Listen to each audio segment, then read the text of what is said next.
The corruption of care could also be described as the danger of do-gooding, or the danger of do-gooders, or the corruption of caring. And I've wanted to speak about this subject for a long time, and I suppose it's only because of what's going on in my own life that I feel that there's no more time to waste. I have a mother. My mum is in care, and it's interesting, even that phrase, in care, that means basically somebody else is being paid to care for her. And from the very onset of that situation, I had extreme doubts about actually whether or not that was the most caring thing to do. A few years ago, my dad came out of hospital and needed some support at home, and it was the first time, I think that was what caused that first arrival of carers in their home. 3 or 4 visits a day, somebody to come and do bandages and help get in and out of bed and all of that kind of stuff. The two of them were still living in what had been our family home, and it was way too big for them. And also my mum was not in a good place because my older brother died a couple of years ago. Well, it's a few years ago now. But it was not long before that she really, after the death of her son, she just never was quite the same person. It was extremely difficult for her to accept and to process. So at the time that my dad needed extra support at home, she was starting to unravel a bit. And so the care really began, his care kind of served the both of them. And yeah, it was difficult for, she had lost the will to keep maintaining this 4-bedroom house, and was just getting to the point where, they needed to downsize. And it was at that time that I proposed to the rest of my family that it would be wonderful to have a place where they could come and live with us.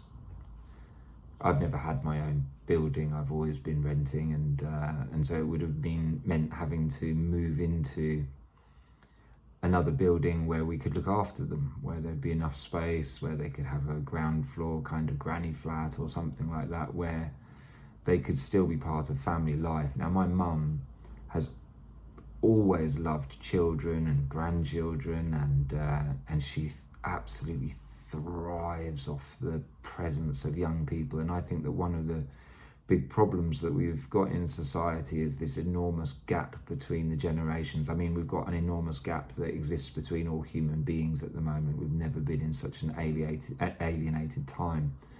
But it's so rare these days to know children who even have an ongoing relationship with their grandchildren. It tends to be very remote, with occasional visits. And I've got some beautiful children who would have absolutely loved living with their grandparents. And when I pictured how beautiful and mutual that relationship could be, how much life that would have brought to my mum and to them too, because my mum had her own wisdom and had plenty that she still could have shared. And they both of my parents could be irritable grouches at different times, but they wouldn't have wanted to be bothered by children all the time, but they, just at a safe distance, really could have enjoyed being part of family life. I love cooking, and it could have been family meals every day where they have somewhere to come to a table and sit with others, and it would have been great for my children to have their grandparents sitting at the table and us participating as a family together. And I had young children. I need to earn money. I need to have a business that I can do. And some of the family concerns were that this would be too demanding. This would mean that I wouldn't be able to get on and do the things that I needed to do in terms of earning money. But I've always been a creative entrepreneur, someone who prefers to work for home. I'm not an employee. I'm not someone who has jobs, and I'm not that kind of person.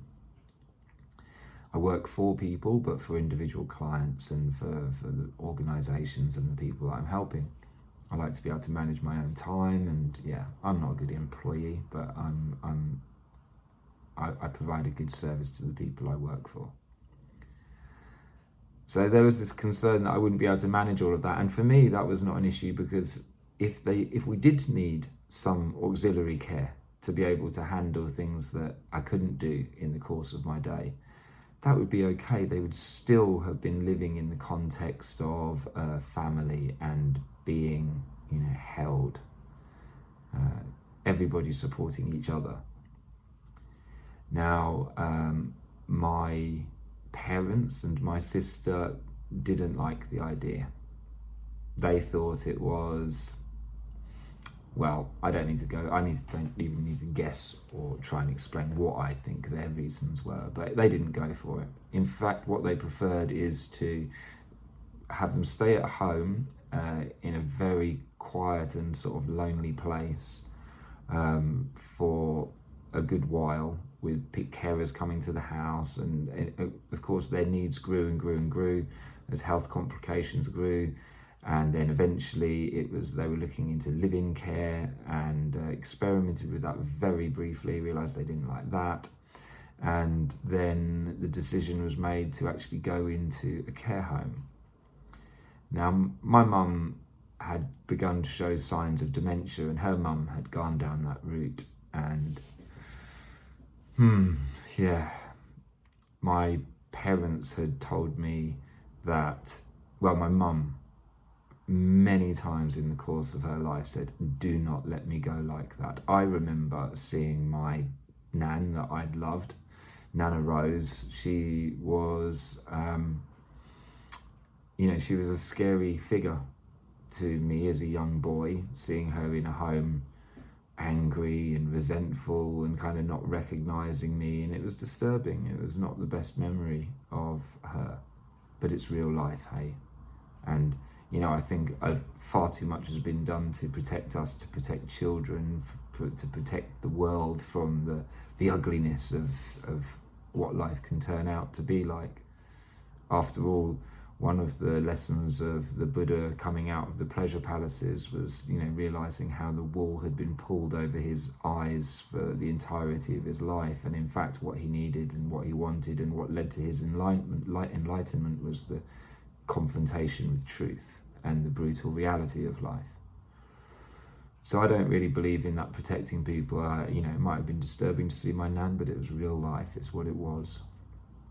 And it's funny because, I never saw a dead body until my dad died a couple of years ago.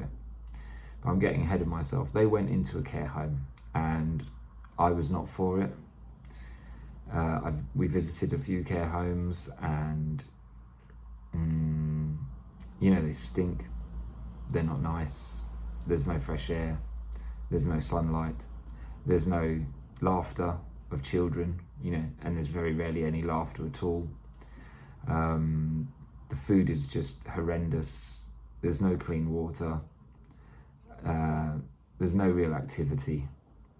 I mean, you may find, maybe there are some, but I am yet to visit a care home where there's really activity, where there's really a sense of life. It's always like an artificial, staged kind of paltry activity. And that's partly because our society is absolutely riddled with dementia and Alzheimer's and Parkinson's and these very debilitating illnesses, which some people argue is a spiritual manifestation of an unwillingness to confront reality. And that as we become, and that was definitely true for my mum, that she for a long time had an unwillingness to confront reality. And I was saying about my mum that, she'd said to me many, many times, like hand on heart to my face, son, don't ever let me go like that. If I get to that point, you do me in. Now that's a very full-on thing to say to anyone. She meant it. She said that to me so many times. And, you know, some people might consider, I'm sure there are psychologists that would consider that completely inappropriate, because basically she put her life in my hands. And there was a moment when I came very, very close to giving her a dose of morphine that would have probably assisted her in her dying. The only reason I didn't do it was because I came very close. I had it all prepared, and I was really thinking, well, I just had my doubts, you know. I don't believe that it's right to kill. And yeah, it seems to me that life is sacred. Now, that's kind of unusual. I was just as I said, I don't believe it's right to kill, and then I realised that I'm sitting here as a meat eater. So that might seem paradoxical.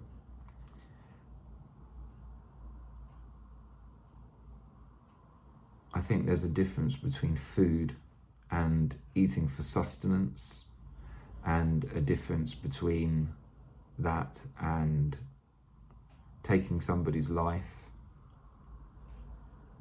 which I believe should ultimately be in the hand of the gods, one might say. To consider death as a deity, as some mysterious, powerful force that's waiting on everybody's shoulder, to deny the sustenance of death, that it's part of a cycle, that there's there's certain things perhaps that we shouldn't interfere with.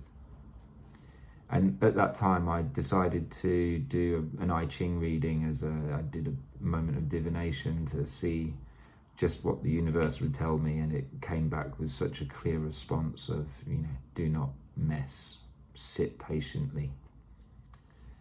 So I was never able to fulfill my mother's insistent request to help her to end her life. So then I wasn't able to care for her. And so she went into care. And that just means other people are being paid to care. And I first want to start by saying, to me, it is an absolute miracle of humanity and shows the unbelievable kindness in human beings, that anyone has the patience and the love and the compassion and the sensitivity to care for others that are not even their family or their friends. There are people who are getting paid to do that work. One could cynically say, yeah, it's because they're getting paid to do it. Well, even though they're getting paid, there are incredible carers in this world. I've been to different care homes, and it's really clear that some of them are run by people whose heart is absolutely in what they're doing, and they want to care for people at the end of their life, or in whatever context of care their particular home is focused. And there are other people who are running them purely as businesses, and yet still, even in those places, one will normally find some people who genuinely care. The less care there is in a home, the more the genuine carers need to flee, because they just can't handle it. There's so much pressure ends up being taken by them that it often breaks them, often leads to their own health crises. So, first and foremost, I want to acknowledge that there are incredibly caring people in the world who are doing incredible work in care homes. And I need to say that before I then begin to criticize the nature of care as we have it in our culture. Now, the danger of do-gooding was the other title that I was considering using for this video. And do-gooders, it's interesting because even just saying, oh, you do-gooder, I remember at school it wasn't exactly a term of endearment to call someone a do-gooder. And it's funny because I think of people who are do-gooders, who I was trying to picture a good example of a do-gooder where it's perhaps clear that what they're doing isn't always good. And an example came to mind of someone who is working in the health system, or I should really say the medical system. And, you know, you often hear that people say things like, it's not my job to decide, it's just my job to get people better. Just my job. It's, you know, like they're so committed to life at all costs that they will not consider the possibility that that isn't necessarily the most caring thing to do. They kind of detach themselves from any kind of moral responsibility or judgment. And I understand why. It must be extremely difficult to manage those things, especially in emergency situations. But across the board compassion, or what we think of as compassion, doesn't always result in the best things. I'm going to give you an example. My younger brother had a motorbike accident. It wasn't so much a motorbike accident. He was sitting on a motorbike when someone carved a corner and knocked him off. He was stationary. There was no speed involved. And that simple accident has ended up changing the course of his life. He was paralyzed. His back was broken. He has a T3 injury, which means that he's lost all sensation from about the sternum down, which means that he then struggles with all sorts of things, as well as being in a wheelchair. And yeah, he hasn't got any control of his guts. And so that leads to all sorts of really challenging complications. And he has said to me, in his own way, how much he doubts whether, you know, in his darker moments, he certainly feels that he wishes that his crash helmet hadn't been removed so carefully, and that ultimately he feels on his darker days that he has been, and they are many, that he's been condemned to a life of suffering. I mean, life is suffering anyway, and he does have perhaps he's never really psychologically done the work to confront his injuries and to sort of really be reborn through that. Some people, you know, have these encounters and rebuild another life, and you know, they're always the ones that our culture holds in its mind and focus as the success of the medical industry. You know, we see people on wheelchairs jumping out of planes and riding motorbikes and doing flips on bike ramps and playing basketball and doing spins in their wheelchairs, and it's incredible. You know, it is again another absolute miracle of human life that people confront these unbelievable difficulties and then rebuild a new life in a new light. It's an incredible thing. And there are people who are condemned to extreme suffering for it, well, indefinitely, for as long as they can endure, as long as it lasts. And, you know, there are compensations that come from, you know, the care system, from the government. You know, there are compensations, but they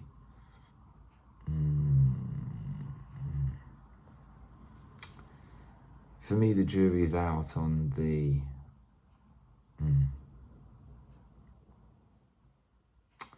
this is a subject which gets very tricky, and I'm going to come back to that.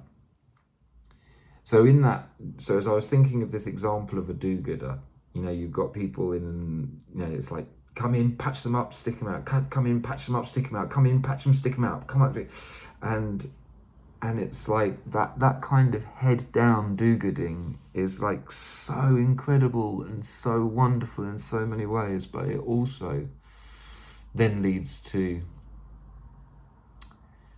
people having to endure crazy things.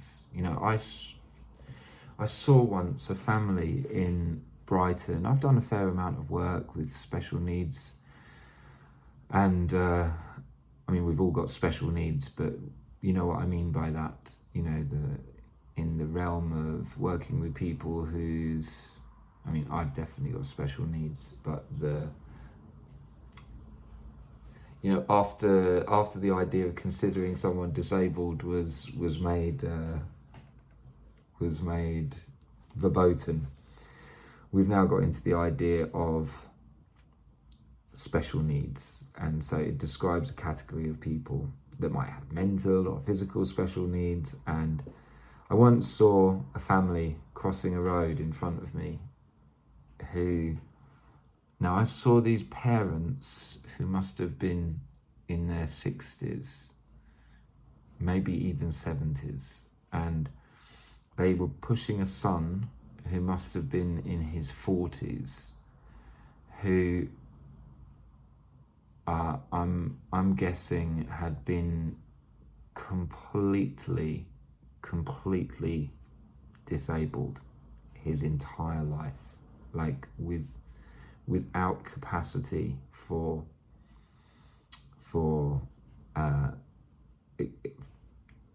there was no verbal, no, you know, he was clearly completely in his own world and had no control over his body whatsoever. Like the kind of chair that he was being pushed in, and the look of tiredness on their faces. It was so evident that they had been caring for him there, well, ever since he was born, which was, you know, over 40 years. And, you know, they've often been on my mind, picturing the unbelievable love and dedication and compassion that they have shown their son. And yet, yeah, there would have been a time when someone with such profound issues would have been allowed to die.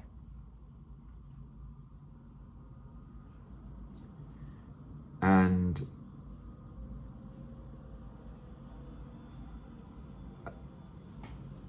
it's such a crazy philosophical question to know whether or not that in itself would have been more compassionate.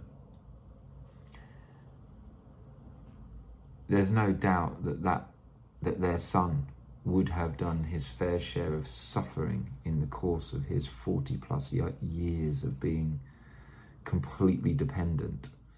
And certainly the parents had suffered enormously, and yet they were still going. So, you know, suffering, we've got some pretty funny ideas about suffering. You know, it's clearly part of life.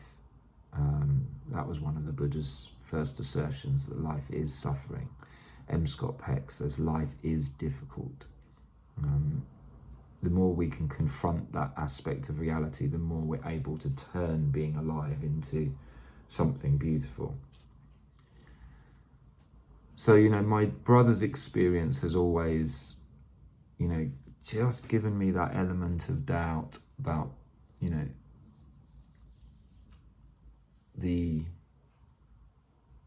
whether doing good is always doing good. And they say that the road to hell is paved with good intentions.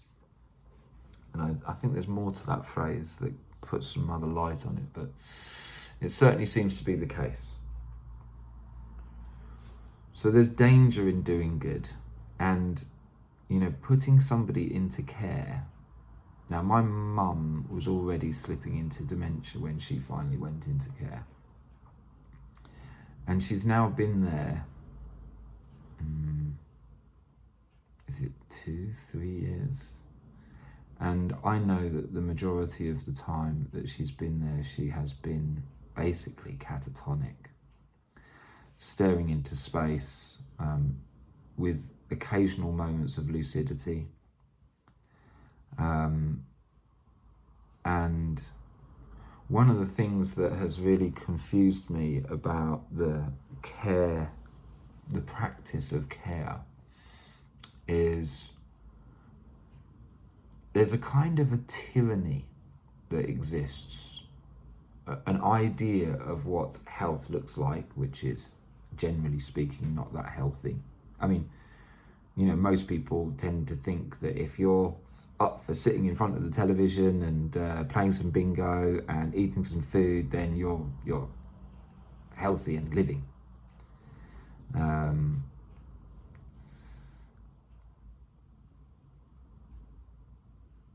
To me, that's a completely mediocre shadow of what life can be.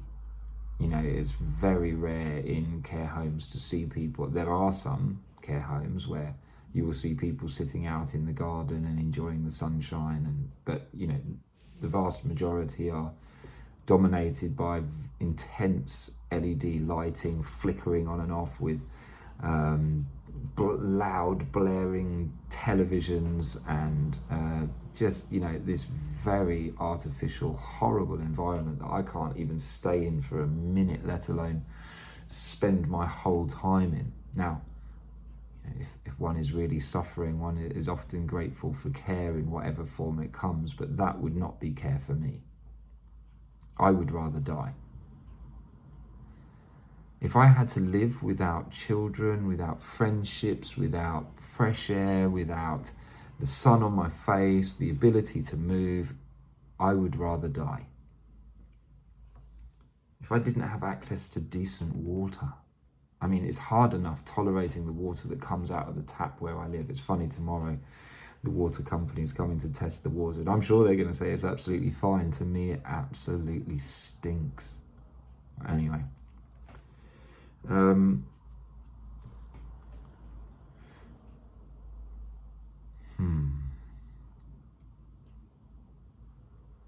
So my mum,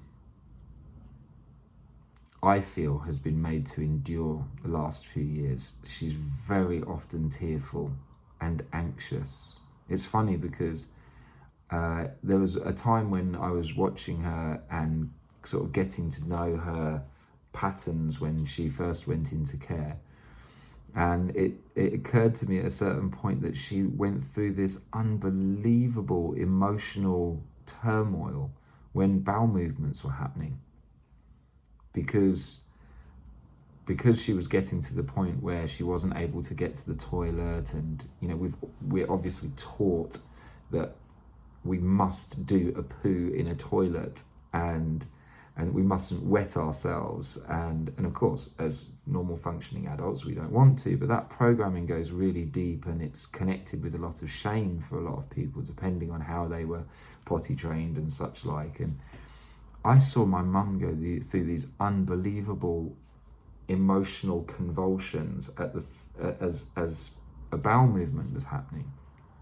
She was expressing extreme anxiety and grief as that was approaching, and she would then calm and relax afterwards. But it was profound. I mean, I'm not just talking about a bit of discomfort. You could see like a lifetime's anguish like being experienced through it, and that's something that she goes through every day.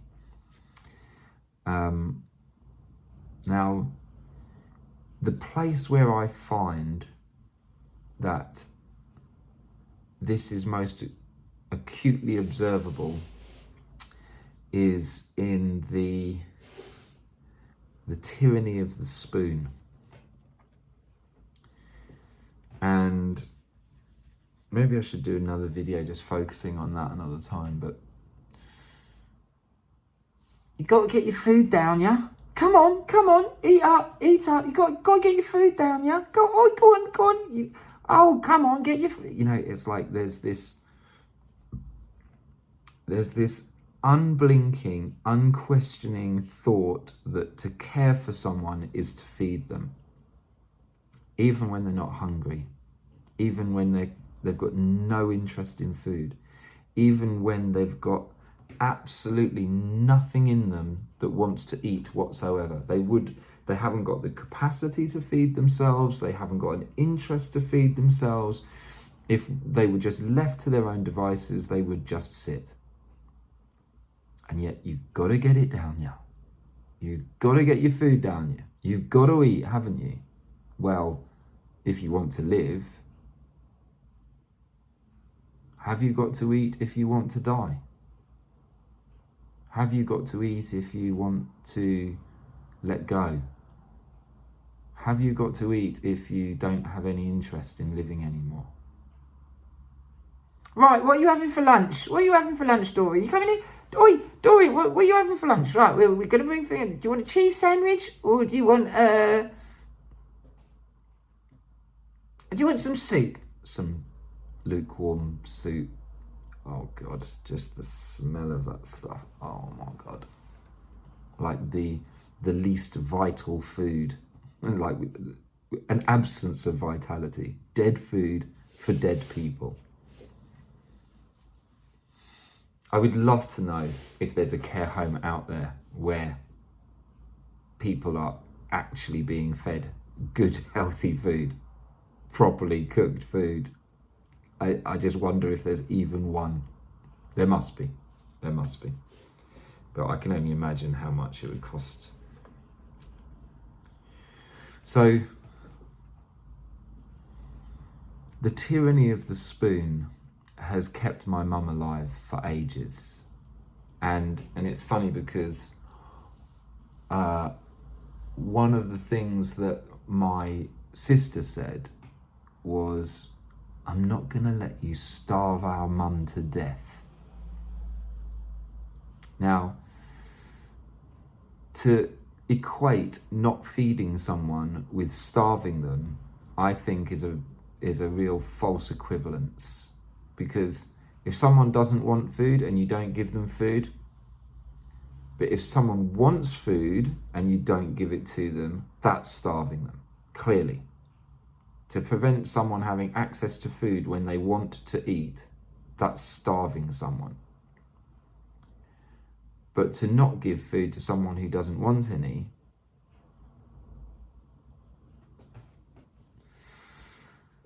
now, one of the things that really encouraged me with the idea of not feeding someone was my own personal experience of fasting.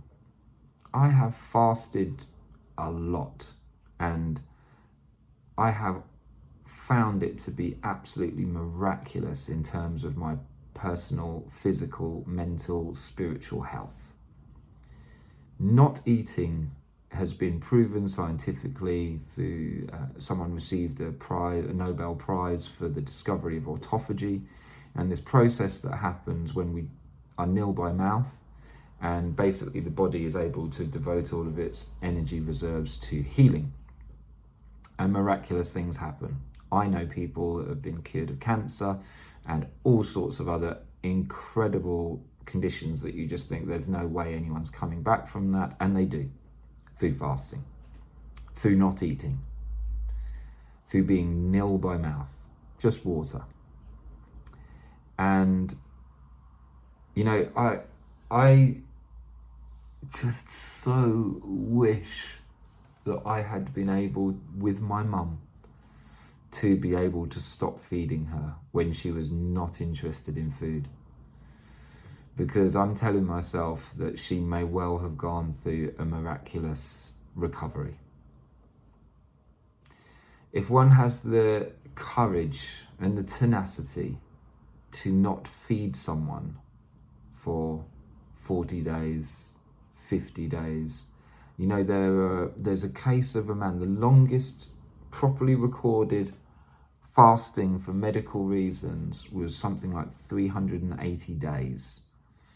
And the guy was transformed. I mean, he obviously had a huge weight condition, but he completely fasted for over a year and was reborn as a new man. Didn't recover the weight, just bounced back and began a completely new life.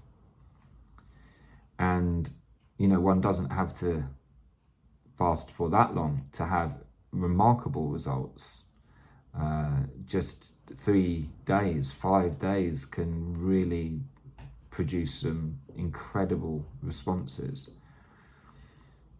But we'll never know.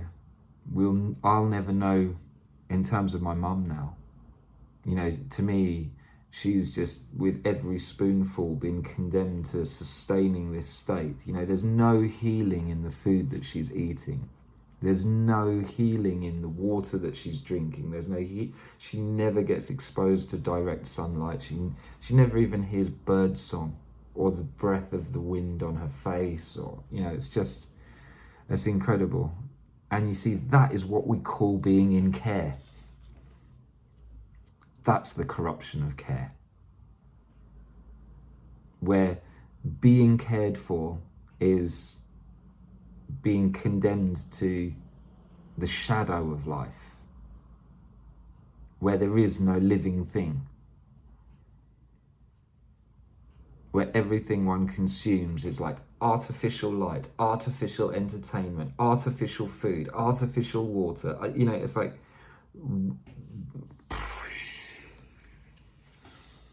and that's the world that we are being entrained to accept. The artificial life, the artificial intelligence, the imitation of genuine vitality.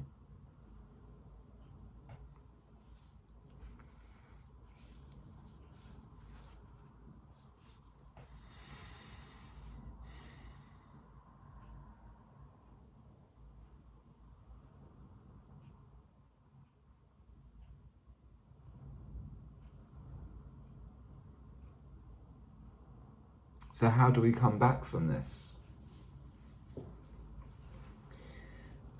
The thing is that it's going to be very difficult to bring any sort of change to this, because whilst the current system exists, because this idea of caring, someone's in care, we're caring for, the number of times that I've heard people say in that care home, we're really caring for your mum. And it's like, yes, okay, you are.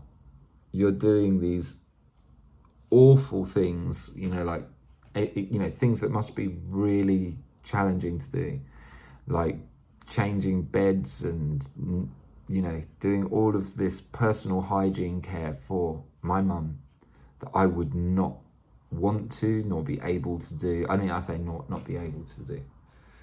One learns these things, one becomes habituated, one does it out of love and care, but I struggle to do things that I don't feel unnecessary.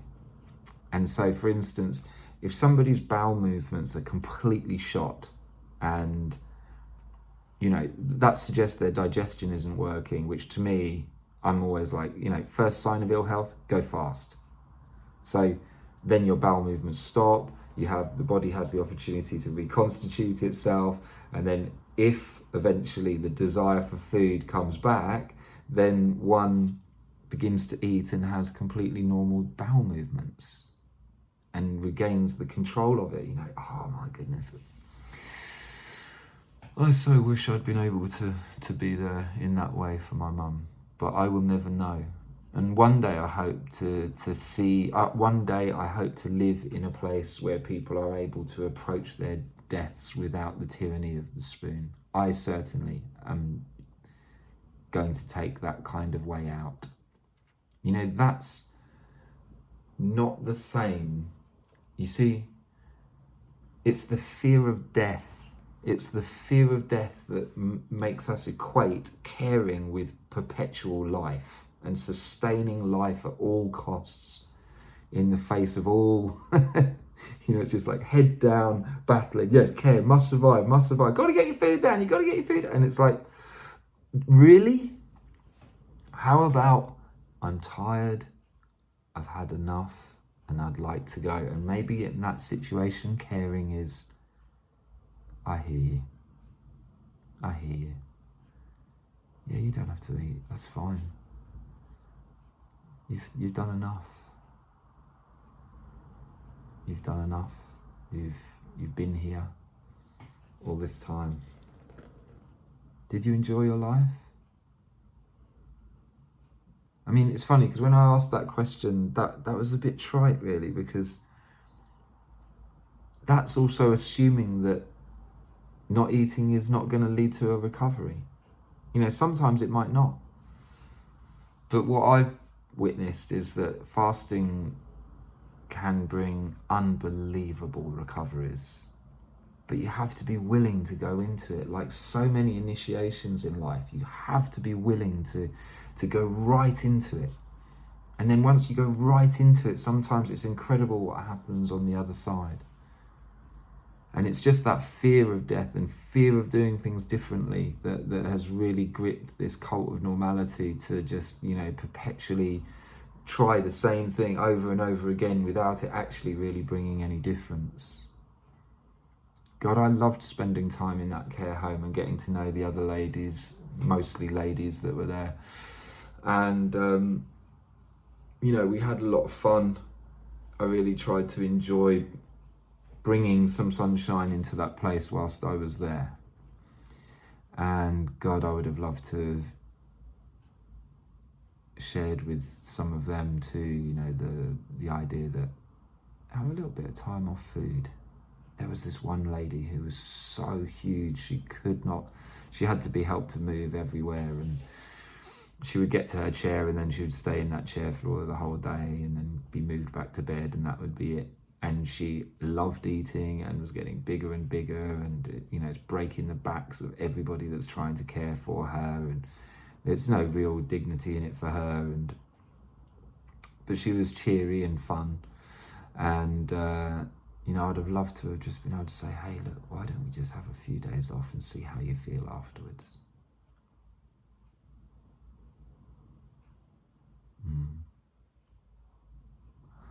But we as a culture have become so attached to the idea of perpetually eating. Oh, you've got to have your breakfast. You've got to have your 3 meals a day. So this is the corruption of care. This is the danger of doing good.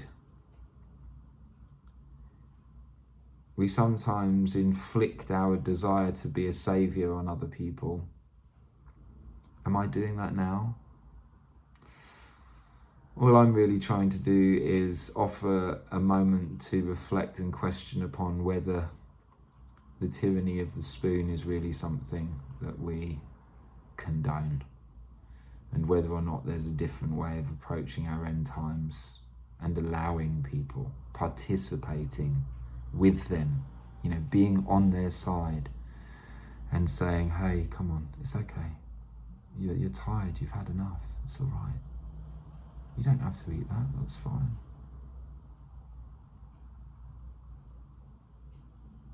We don't have to say to people, do you want some food? Can't we just be okay with the silence of being with someone and just really empathizing with them? You know, if someone's got a desire for food, can't we trust that that's actually something they'll express for themselves? It's such a primal thing. Well, I'm a bit hungry. Is there any chance you could get me some food? I have never heard anyone ever say that. Well, apart from my own children. And they don't know what hunger is. But that never gets said in a care home, because the offer of food is so relentless. Do you want a snack? Oh, do you want a cake? Do you want a... You know, it's just like, it's just relentless. It's relentless. Yeah, you know, come on, have a little bit of chocolate. Come on, have a little cake. Do you want to... Oh, you having another cup of tea? Oh my goodness. It's just relentless. Anyway, I don't think I can add much more to that.